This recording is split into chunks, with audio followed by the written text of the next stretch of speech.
আমরা কেন খাবো, এর উপকারগুলো কি কি আজকে আমি বলছি। আমার চাতে দেখতে পাচ্ছেন ছোটো ছোটো আদার টুকরা দেখা যাচ্ছে।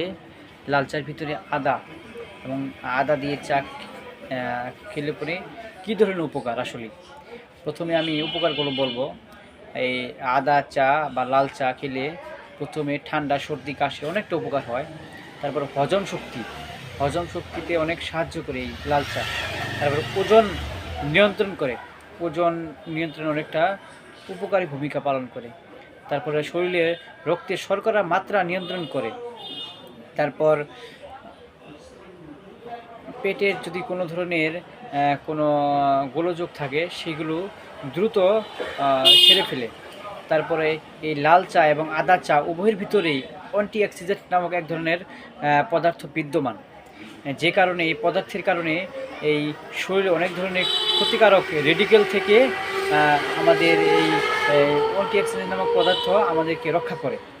এবং বেশি বেশি লাল চা খাওয়ার চেষ্টা করবেন। লাল চাতে অনেক